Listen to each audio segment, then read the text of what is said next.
We're here.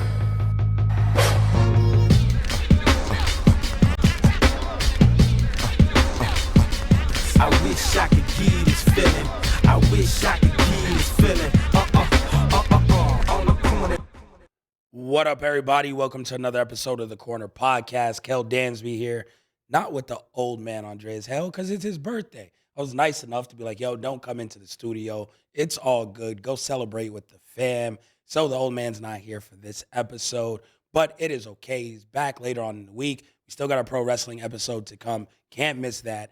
And, of course, we're going to break down UFC 298 that is happening this weekend in Anaheim. So that makes today boxing, and what better day to have it as just me. You never know what hot take's going to fly out. No one's here to check me. I love these shows. Hopefully you guys do too. Before we get started, if you guys haven't already, take some time, check us out on Patreon, the Corner Podcast over there, an exclusive episode every single week. It's only $5, less than anything you get at McDonald's. Yo, Super Bowl was here this past weekend. You couldn't get a drink in Vegas for $5. $5 gets you the Corner Podcast on Patreon all month. Really great content. You get to see all of these shows in beautiful 4K. Thank you to everyone here at Blue Wire Studios and the Wynn Resort in Las Vegas. We post the full episodes of every single show every week on Patreon. That's where you guys can see us. Plus our hip-hop or pop culture and special show this week. Since the old man is gone, I'm still holding it down on Patreon. You guys don't want to miss this episode. So to everyone who signed up already, we really, really appreciate you guys. Everyone else, make sure you guys make your way over to Patreon. Drop that $5. Get the exclusive content.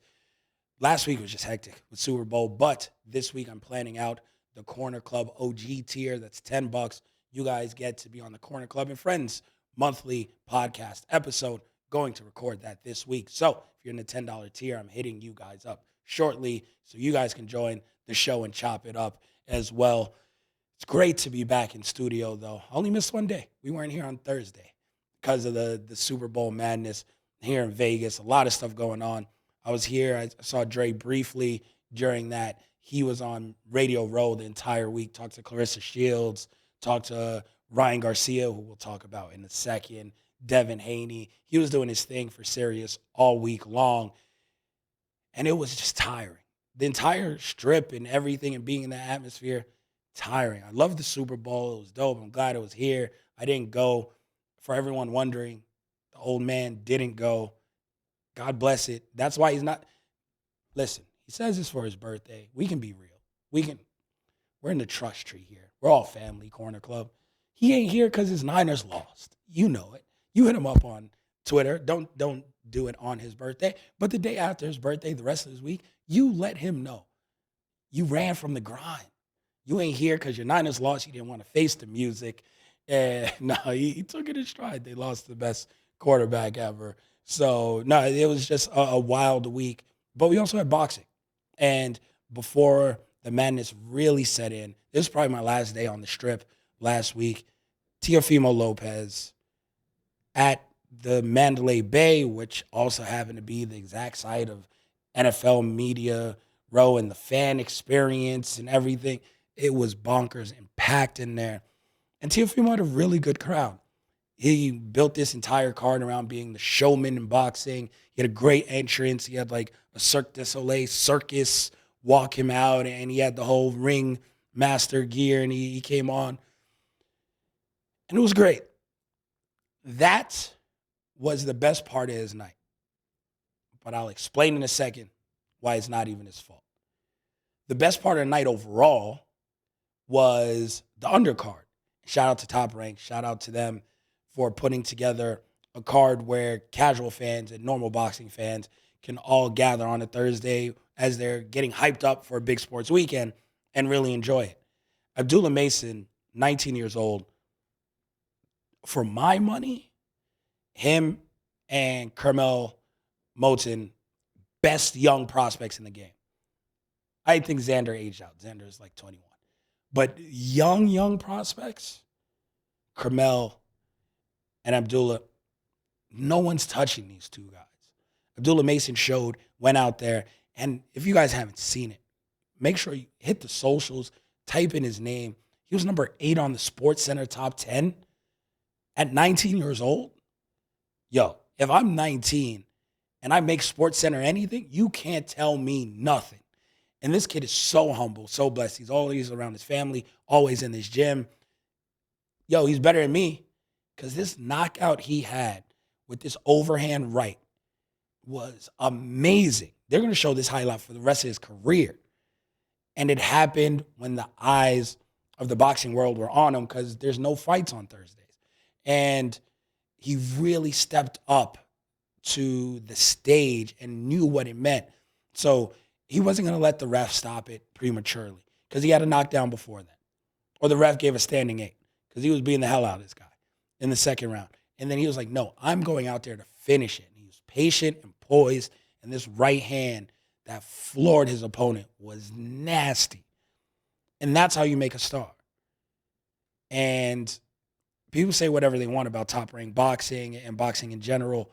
They are the best at building young stars into stars. And then boxers choose to go wherever they want. They keep finding this talent. Doolin Mason's that next guy. And then, of course, Carmel's kind of like the next Gervonta Davis, and he's with Mayweather and Mayweather Promotion. Shout out to Leonard Ellerby. And we've had Carmel on the podcast before. We had Leonard sit behind his desk several times, and Leonard speaks the world of him, as he should. And they're doing a great job marketing him as well and setting him up for stardom the same way they did Gervonta, the same way they learned during the course of Mayweather's career. And I feel like Abdullah is on that same path. Abdullah, he's the definition of I'm going to let my skills speak for themselves. Because again, he's humble. He doesn't have to talk trash. All his opponents seem to want to talk trash to him. I'm like, yo, how are you trash talking to an 18-year-old? Like, this is a child. And then he gets in there and whoops on him and be like, well, I kind of see it. I understand. I'd be upset too.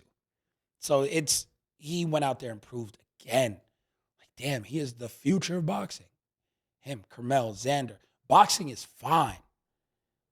People saw this wave and influx of influencer boxing and what Jake Paul brought to the sport. By the way, Jake Paul's taking this very seriously. He fights again in a couple of weeks. And people are like, well, boxing was dead. Boxing is dead. Look at this circus acts they have to do to sell tickets and to get young people involved. The future of boxing is as talented as ever. And we're not even talking women's boxing yet. There's women boxers who are 15, 16, 17, wildly talented. This next wave of boxing between the ages of 14 and 20 will be better than the Crawford, the Spence, the Canelo, those fighters that are now 33 through 40, the Keith Thurmans, the Danny Garcias, the Sean Porter. Sean's my boy. This next wave, 14 through 20, it's going to be so much better than them. Because boxing's cool again. Kids are going to gyms. Kids are realizing what boxers have realized throughout history. Yo, I don't need anything but a pair of gloves. And a lot of the gyms have those. It's cheap to go in there to dedicate myself and learn the sweet science. Oh, and if I'm an athlete, I could be really good at this. I don't have to be 6'4", like I might have to be in the NBA. Minimum. I don't have to be 220 pounds like I have to be in the NFL. Unless you're like the cheetah, Tyreek Hill or something. But still, you got to be like 200 pounds. Minimum. I don't have to be that. What I have to do is be dedicated, a little bit athletic, and get in the gym. And it's going to cost me $10 a month. It's going to cost my parents nothing. And kids are getting back on it. And they see the money behind it. Yes, it's great. It's amazing to see, the Patrick Mahomes of the world, the baseball players, the Shohei Ohtanis, these mega contracts. Shohei Ohtani got $500 million over 10 years, and that's deferred. So he ain't getting that for 10 years, right? Somewhere around there, some 475 for 10, something crazy. Floyd Mayweather, at a point, was making $80 million a fight. Against Pacquiao, he made $275 in a night. Conor McGregor, in his first boxing match ever, made $100 million. Kids see that and be like, coming for it. Kids see, even look at like a Shakur Stevenson or a Teofimo, they can make 3-4 mil a fight if you're good enough. Ryan Garcia making 12, 15 to fight Tank. Even if he loses, who cares? He just signed another huge fight, which we'll talk about. Tank, 12, 15, 20 million a fight. The man is 5'4", 5'5", fighting at 135 pounds. Where else is someone 135 pounds becoming a millionaire in sports? You're not. There's no physical limitations in boxing. If you strap up the gloves and go out there and dedicate yourself, you can make millions. You don't have to throw a 100 miles per hour fastball. You don't have to be 6'2". You don't have to be 7 foot. You don't have to be 300 pounds. Strap up the gloves, you can be 120 pounds like Inoue and sell out the Tokyo Dome, which he's done in May, and make bank. Boxing's coming back, and kids are realizing this, and they're realizing how you can fight and market yourself, and you're an independent contractor. You control your career. Boxing's hot again, and Abdullah Mason is part of that next generation of great boxers, and he's on that path. I expect him, like Top Rank has done for other young fighters, Shakur, Teofimo, to get a title by 21. Xander's about to fight a former champion. He'll probably be a champion by 22, 23. Charlo's dropping belts at 154 like he's going out of style. So I expect fully Xander to get a belt here in a second. There's paths to making money. There's paths to being a champion. This young generation is not waiting. They are not playing games. And then in Coney main event, we see that again. Because we see Keyshawn Davis. Keyshawn, who's always kind of been in Shakur's shadow. Like, nah, I am not a prospect. I'm also a contender. Yeah, me and Core came up together. I helped him for the Olympics. He helped me for the Olympics. He said I'm next. Yeah, we're in the same division. That gets a little dicey. Yo, who cares? I'm not waiting. I always thought, he'd wait. He'd let Shakur become undisputed because they're never going to fight each other. And then he'll go and belt collect as Shakur drops the titles. Nope. He just fought Jose Pedraza, Sniper Pedraza in the co-main and beat the brakes off of him to the point where you're like, well, he can fight for a title right now. Navarrete is fighting for a vacant title. Shakur has one. Lomachenko is fighting Kambosos in Australia, May 11th, for a title. And then, of course, Tank has the other. Options. So many options out there for Keyshawn Davis. There's not a bad fight in that bunch. If Shakur says, I want to fight Lomachenko in the unification, go do that. Keyshawn, Navarrete is in Top Rank stable. Keyshawn will be like, I'm going to go grab that. And now it's like, okay, my boy got 2 belts. I got 1 belt. Let's go after Tank. And then if they got 2 and 2, be like, who cares about undisputed? Together, we cleaned out the division. Who wants to move up? Keyshawn would be like, I'm going to force the champion at 140 to fight me. He can fight Devin. He can fight Teo, who's in-house. And we'll talk about the trash talk going back and forth. He wants to fight with Teofimo Lopez, get that belt from Navarrete at 135, drop it, become mandatory for Teo at 140, and get it on.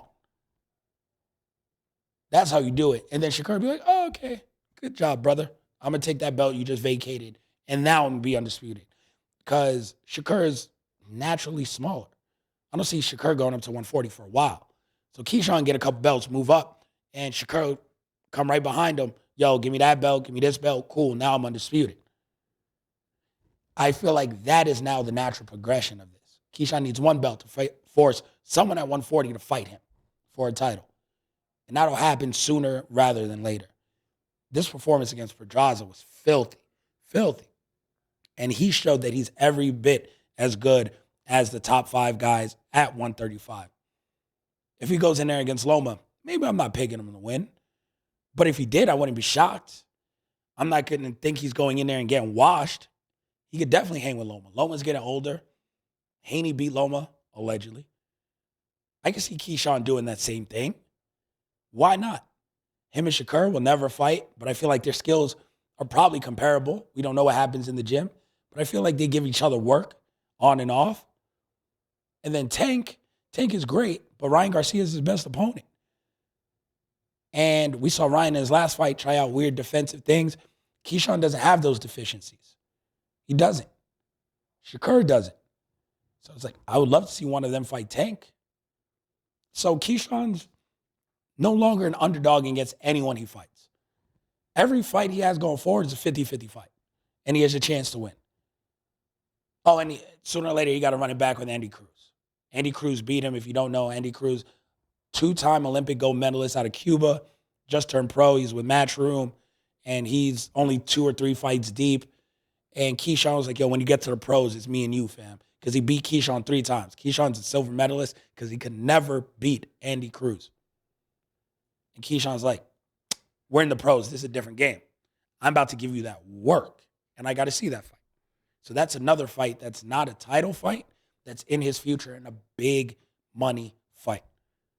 So the Keyshawn went out there, and Abdullah Mason was great, and his performance was everywhere and viral, and he was on SportsCenter, and it did stupid numbers, and that was amazing. But I would have to say Keyshawn gained the most that weekend out of anyone. And now he is a contender. He's moved from prospect and what if, even though he's a great Olympic medalist, to contender. And now it's like, yo, I'm ready for the big fights too. Talking about Shakur real quick before we go to the main event. Shakur was briefly retired. Said, yo, I'm out of here because Navarrete got the title shot. He was like, I'm coming back. See you guys in June. So now with Teofimo's next fight being in the air, and I fully thought it was Subriel Matias in a unification Puerto Rican Day weekend under Top Rank's banner. Subriel Matias was looking to leave from PBC. It makes all the sense in the world. He's Puerto Rican Day weekend. Let's get it. It's easy. It's a layup. Him and Teofimo. Now it seems like Subriel Matias wants to sign with Matchroom and DAZN. He'll fight someone else who's a contender, and it pushes that fight out a little bit longer. So, with that being said, they need someone to headline in New York. Shakur Stevenson is a natural person to put in MSG, Puerto Rican as well, to headline that card against someone, and I've said this before. I said this when Dre was here. You don't have to get that title right now.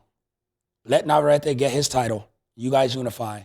And then over the summer, maybe in the fall, and then you and the winner of that, which I assume is Shakur Stevenson, will fight Lomachenko to begin next year.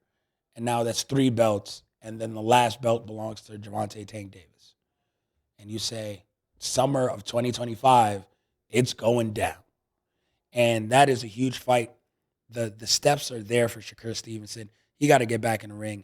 His last fight wasn't great. These Thursday fights, the main events, they're shaky. It's not the best slot so far. But Top Rank is like, yo, we just want to get in on these big weekends. It's something about it, though. It's not working. Put the fights back on Fridays. Friday night fights is a staple of ESPN, a staple of boxing. There was always slugfest. Put the fights back on Friday. I feel like you get better juju off of that. But Shakur Stevenson needs a bounce-back performance. He needs to just defend his title, not worry about who it's against. Give him someone who stylistically will let him open up and just wants a title shot. It could be in Top Rank. It could not be in Top Rank. 135 has a nice little list of contenders. Let him go out there and beat up on somebody, get a stoppage, get people hype again. Navarrete is going to come to fight. Shakur will have to be slick, and if he wants to stand in there and trade, that'll show a lot. If he can stop a guy like Navarrete, that'd be incredible. That's going to be an entertaining fight. Few people in boxing throw as many fights as Emmanuel Navarrete. You don't got to worry about that shit being great. The next fight for Shakur just has to remind people, like, oh, y'all forgot? I wasn't feeling great. Let me come out here, beat the brakes off of someone Puerto Rican Day weekend, go the next day in the parade, waving the flags, got the bandera going crazy, and then you'll see me again in September when I take this other belt. So I think Shakur is on pace. They're smart about it. Top Rank knows what the hell they're doing. So it's one of those things where the return of Shakur is imminent. Then we have the main event here. And to tie it back in, these Thursday fights are tough for main events. We have Teofimo Lopez, who came out with the big entrance. Everything looked great. The circus act. And that was the end of his show. Because he went out there Jermaine Ortiz, who gave Lomachenko fits when they fought, who beat up Jamel Herring, sending him into retirement. The kid can't stand and trade. He came out, and Teofimo obviously struggled before with fighters who are not only southpaws, but ones who just get on their bike, fight on the back foot, try not to get hit, and make it an ugly fight and leave it in the hands of the judges. So Jermaine came out and was like, yo, I can do that. And when you look at it, it was just like Ortiz was moving around on his back foot, throwing. If you look at just the punch stats, it's pretty even. Ortiz actually outlands Teofimo by a little bit, loses the percentage battle. But that's because Teofimo could not cut off the ring. And it was as easy as this guy's a southpaw. Step left, step left, step left. Do not let him slide out the back door on the right-hand side. That's all he wants to do. He wants to move to his right, which is your left, so you can't connect on the overhand right. He'll eat a jab if he has to, get out and dance. And it was effective. And a lot of people, due to the commentary, this is one of the rare fights where I've watched with commentary. Because I'm at the fights, humble brag. But no, it's one of those things where you get so used to not listening and watching fights with commentary, and you just judge it by what you see. And the commentary, to their credit, I'm sure it's a hard-ass job. But Tim Bradley and everyone, they set their agenda early, and they ride with it. And it was to the point where Ortiz wasn't being hit much, but he wasn't throwing punches after like the third or fourth round to threaten Teo at all. And the punches he did throw had nothing behind them. They were just pot shots. This was MMA. There was zero significant strikes. He was just touching him, and scooting around. And he was on his bike. He was running for all intents and purposes. And Teofimo couldn't catch him. But that's not, to me, how you win in boxing. The name of the game has always been, and Mayweather says this all the time, people have said it for decades and centuries before him, to hit and not get hit. Not do half of that to win a fight. All he wanted to do, Jermaine Ortiz in this case, was not let Teofimo Lopez hit him. And he succeeded for most of the time. But he wasn't trying to hit Teofimo Lopez. He was trying to, at most, survive and tell the judges, I did not get hit. I touched him a little bit. Give me this fight. He went in there to win a decision. And if you're going in there against the champion, if you're going in there against the guy who's an A side, if you're going in there against a top 10 pound-for-pound fighter in the world, if you're going in there against a 2-division Ring Magazine champion, which means he's beat the best 2 people in 2 divisions at the age of 26 and a cash cow for this company, you do not go in there and say, I'm fighting stylistically to win a decision. You are not doing it. That makes 0 sense. 0. And Teofimo Lopez went in there for a fight. Couldn't catch the guy, couldn't hit him. We see what happens when Teo can hit somebody. And Ortiz said, I'm not going to let you touch me. I'm going to leave it to the judges. And the judges said, you're not going to win that way. This is 2 fighters who tried that against Teofimo Lopez. The other time, Teo got knocked down once. It was a closer fight. This time, I'm like, bro, didn't you watch the other guy lose this way? You copy his style, try it again, and expect different results. We just saw Teofimo win a fight this same way. And you're going to try to run around like they should give you the fight? Other people are like, oh, Teofimo lost. I think it was like Gilly and Wallow. Gilly was like, oh, that fight, Teofimo lost. Okay, why? Because he couldn't catch the guy, he couldn't hit him. Okay, what did the guy do? Only thing I hear you say, and it's not just Gilly, I'm not picking on him, but it's the people who think Teofimo lost the fight. Why? Because the only thing I hear you mentioning is something Teofimo couldn't do. What could Jermaine Ortiz do? What did he do? When did he hurt him? Name a punch of significance. Name 3. You can't. You saw a guy on his back foot. You heard the commentary say, wow, he can't catch him. Look at this. He's stifled. He's frustrated. Yeah, he's frustrated. He came to fight. The other guy is running. Yes, as your job as a high-level pro boxer is to cut off the ring and stop the guy from running and corner him and catch him. When you can't do that, it shows deficiencies. I'm not saying Teofimo didn't show deficiencies. I'm saying he also took very little to almost no damage landed the harder punches consistently when he did catch him, and was pressuring the entire fight. That counts for something. Oh, and by the way, when Ortiz did seem to let his hands go and try to throw punches, Teofimo slipped and dodged every single one of them, styling on him. So what are we talking about here?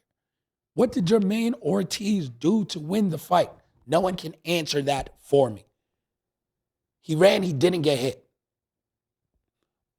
Did he land anything of significance? That's the other half of boxing. That's, in my opinion, the more important half of boxing. How much can you hit the other person? Because even if you have shit poor defense, but you're landing a million punches around, you're probably going to win that fight. If you have shit poor offense, but you're not getting hit, you're probably not going to win that fight. And I don't want to hear people say, well, Mayweather did this, and Mayweather fights were boring, and Mayweather was running. Really? Go watch Mayweather fights again. Because his counter punches, his ability to lean against the rope, shoulder roll, and return that right hand, the amount of clean, hard punches Mayweather landed on all of his opponents were staggering. Go watch that Canelo fight, where people thought it was remotely close.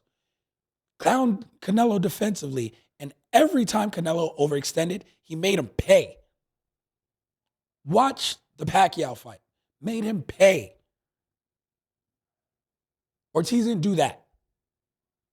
All defensive masterpieces are not built equally. Teo had great defense. Ortiz landed something like 16, 17% of his punches. Teo landed 20. You thought only one guy was defensively good in that fight?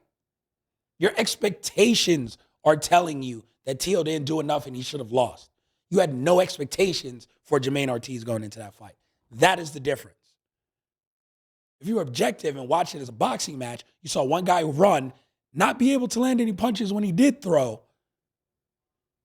And when he didn't have enough, wiggle to him and Teofimo cornered him, he got popped. Uppercuts, right hands. So your basis of Teofimo losing is all based on Teofimo's skills and what he didn't do. That guy won the fight. Was it exciting? Was it pretty? No. Did his opponent come to play ball? No. His opponent came to not get knocked out, to implement a style that the judges might give him a fight and to leave with the belt, maybe get a rematch. That's not how you beat a champion. To be the man, you got to beat the man. Ric Flair said it long ago. Still holds true. That is not how you become a champion. You go in there and you get that belt. Jermaine Ortiz never tried that. He wasn't close to trying that. So he lost. And I don't feel bad.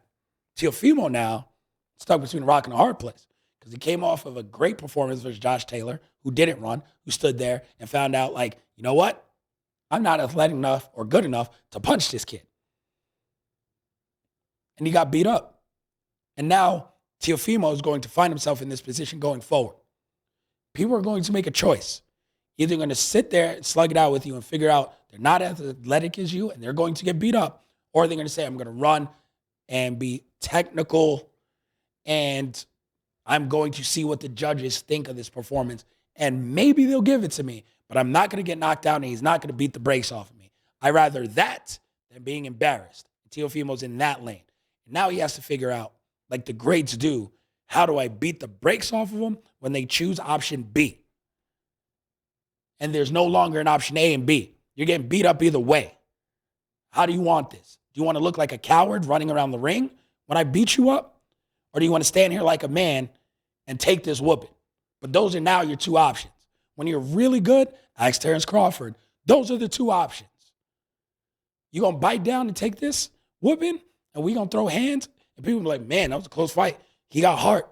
He got that dog in him. Or do you want to run and wait for me to catch you? Because it's going to happen. And you're going to look like a chump. That's where Teofimo has to get to next. And he was calling out Crawford. He was doing this. You got to work to get to what Crawford has and where he developed to. Where everyone is food. Now, you can choose if you're going down in the second or you're going down in the 11th. But it's coming. And that's where Teofimo has to get to. But there's not many Terrence Crawfords.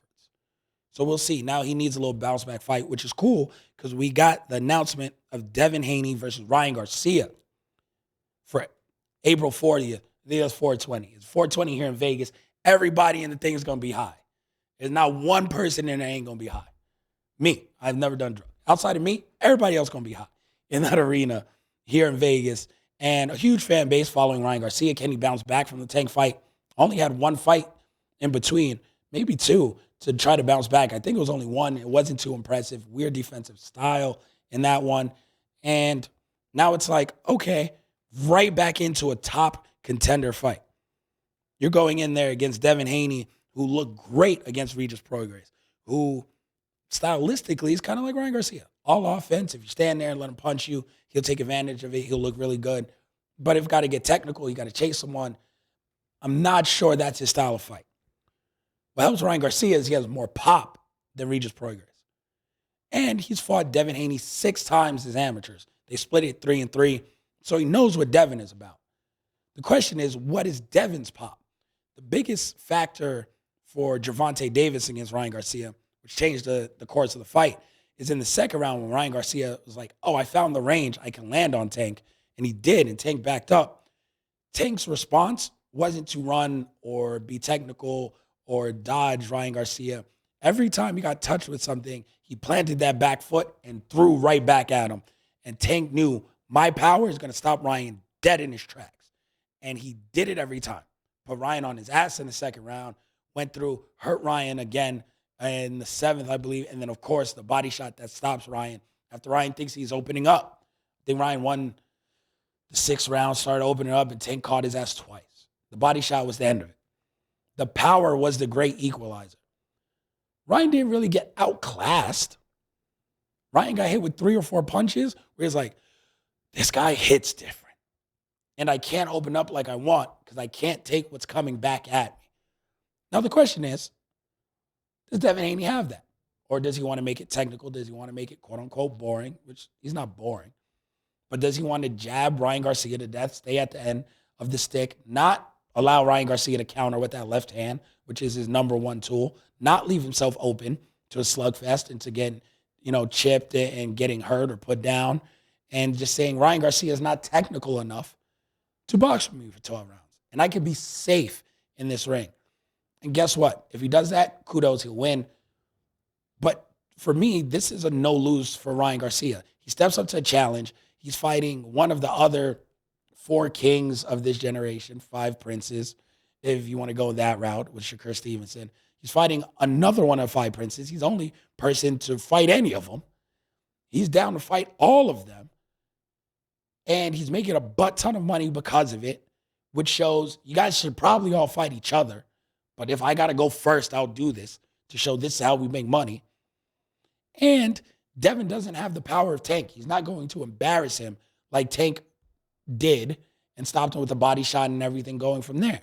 It's not going to happen. If you lose to Devin Haney, you're going to lose a decision. He's going to outclass you, and you're going to say, he was the better man tonight.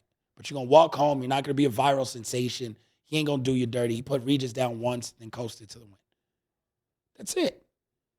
He's not going to flatten you. You're not going to become a meme like if you fight Gervonta Tank Davis.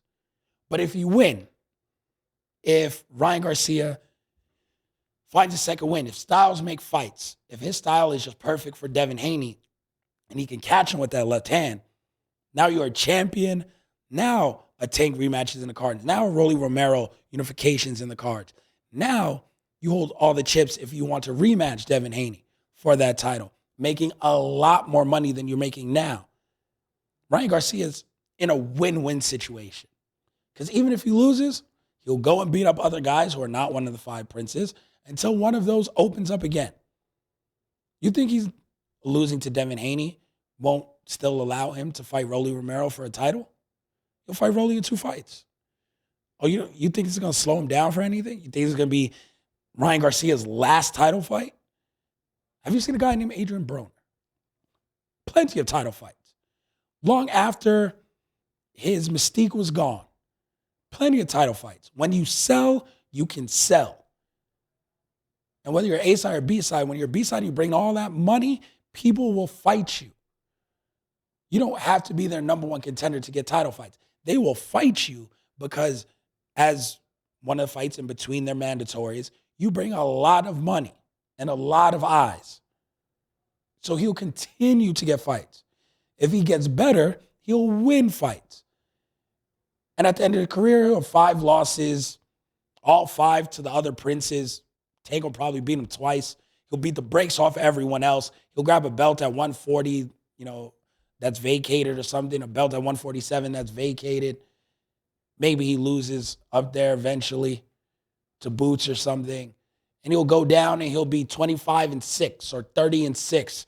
And people will applaud him for fighting the toughest of all time. Sound familiar? A guy named Oscar De La Hoya did the exact same thing. That's his legacy.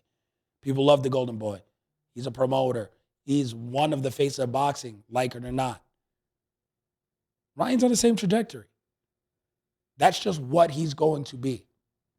If he can steal a win for one or two of these guys, even better. And this is his next shot at doing it. So that's going to be one hell of a fight. People are already hype about it. It's doing numbers on social. Ryan sells. Is it going to be Devin Haney's biggest fight? Long and away. Is it going to do tank numbers? No. But on pay-per-view, Devin needs this. Devin needs Ryan more than Ryan needs Devin. If Devin beats Ryan, now he has pay-per-view numbers come to the table. Now maybe he can fight a tank.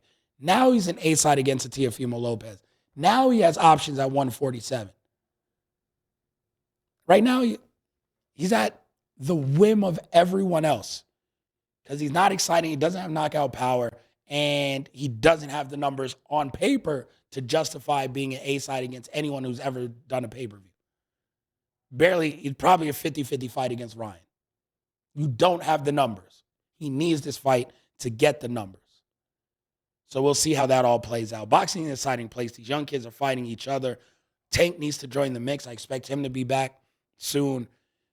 Again, maybe, we see Tank versus Isaac Cruz, or we see Tank just getting into the mix. Isaac Cruz has a fight coming up on, I think it's like March 1st. It's the first PBC pay-per-view on Amazon. He's a co-main there. So it's like Tank is just waiting. Tank's going to get his next fight. It's going to be a good fight, and then he's going to get back into the mix, and I expect him to fight one of these guys. By the time it's time to fight Shakur or someone for the WBO on 135, I think Tank is long gone.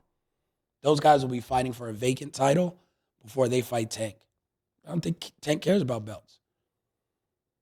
That WBO is just a bargaining chip to fight the WBO champion at 140 and get a major title up there. And then now he's a legit 2-weight champion. And I think this will make him a legit 3-weight champion. 130 was a legit title. 135 is now a legit title that they've been vacated all by Devin Haney. And that would give him a chance to fight for a legit title at 140 against the Isaac Cruz, against a Rolly Romero rematch, something like that. And then puts him in a bargaining chip for a title that Teofimo needs, that Devin Haney needs, that someone needs at 140. Oh, and by the way, he has all the pay-per-view numbers. So Tank's just biding his time. They're smart. Those big fights, coming. Tank's not these other guys. He doesn't got to fight 3-4 times a year. He's a pay-per-view star already. It's not how it works. You can fight once a year, twice a year, and he's going to make bank, and it has to align correctly. And they're just weighing that out. So boxing is an exciting place. Can't wait to see how it all plays out. Again, if you guys haven't already, hit up the old man, tell him happy birthday, and then the day after, make fun of his 49ers for losing. Make sure he hears that. We appreciate you all. Follow us on Patreon if you haven't as well. It's popping over there. Thank you to everyone in Discord. WrestleMania is coming up soon. Perth is coming up soon. Elimination Chamber. So we're always talking about those while in there. We'll be talking UFC 298 and chopping it up in there during those fights as well. Make sure you guys jump in if you want to hang out with us, talk with us during those fights in real time. We'll have the preview of that show later on in the week when Andreas is back. We'll also talk wrestling when Andreas is back later on in the week. Thank you all. Shout out to everyone here at Blue Arch Studios and the Wynn Resort in Las Vegas. Follow us, like, subscribe, do everything wherever you listen to podcasts. We appreciate you all. For myself and not the old man. Until next time, we're out.